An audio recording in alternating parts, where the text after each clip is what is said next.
कह रहा हूं मैं ये इसलिए कह रहा हूं कि इलेक्शन अनाउंस आप कर रहे हैं, उससे कुछ दिन पहले एक गवर्नमेंट एक स्कीम लेके आती है कि 10,000 रुपए महिलाओं के खाते में 1,10,000 महिलाओं के खाते में 10,000 रुपए दिए जाएंगे।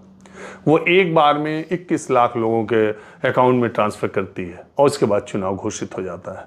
और वो सरकार डेट वाइज, जब model code of conduct Bihar में लागू है तो डेट वाइज वो सरकार हर फ्राइडे को महिलाओं के खाते में कुछ कभी 10 लाख महिलाओं के खाते में, कभी 20 लाख में, हर हफ्ते हर फ्राइडे को चुनाव चलने के दौरान महिलाओं के खाते में पैसे पड़ रहे हैं और चुनाव आयोग चुप है।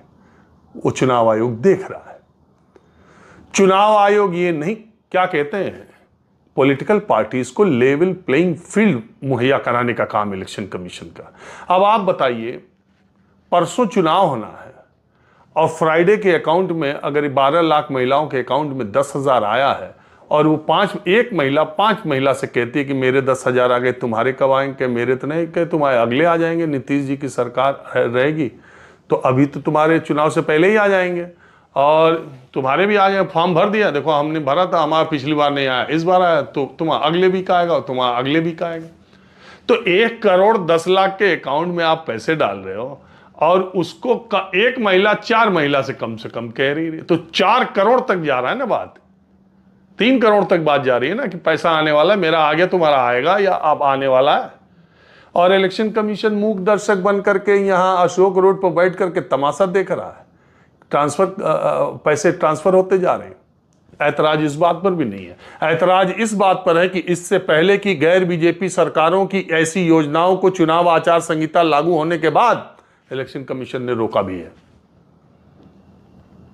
तो फिर इस बार क्यों नहीं रोका? यह भूमिका उसकी क्या है?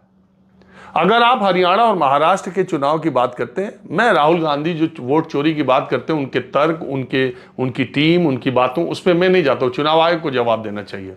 लेकिन मैं आपको दूसरी बात कह रहा हूं, अगर 15 सालों से हरियाणा और महाराष्ट्र के चुनाव एक साथ घोषित हो रहे थे तो इस बार पिछली बार क्यों नहीं एक साथ घोषित हुए?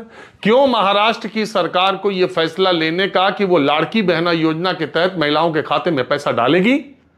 यह ऐलान हुआ, उसके बाद उसको 3 महीने का मौका दिया गया कि 3 महीने तक वहां की महिलाओं के अकाउंट में पैसे जाएं, उसके बाद महाराष्ट्र के चुनाव कराए जाएंगे। क्यों कराए जाएंगे? जब 2019 में दोनों के चुनाव साथ हुए, 2015 में 2014 में दोनों के चुनाव साथ हुए, 15 सालों से 3 बार से दोनों हरियाणा महाराष्ट्र के चुनाव एक साथ हो रहे थे, तो फिर चुनाव आयोग का क्या तर्क है, क्यों उसने महाराष्ट्र में लेट किया? तर्क तो अगर सामने देखो तो यह दिखाई देता है कि उसने 4 जून को हारे थे इलेक्शन, लोकसभा का चुनाव। 28 जून मुझे जहां तक याद आता है शिंदे सरकार ने फैसला लिया और उसके बाद तुरंत 3-4 महीने गया अकाउंट में महिलाओं के अकाउंट में पैसे डालो, चुनाव जीतो। ये अच्छा तरीका निकाल लिया शासन में बैठने वाले लोगों ने। अगर दिल्ली में केजरीवाल सरकार, एलजी ना होते और अगर पैसे ट्रांसफर कर दिए होते तो फिर केजरीवाल 62-64 सीटों पे आते, लेकिन केजरीवाल नहीं कर पाएंगे, तब एलजी उसमें फाइल लटकाएंगे।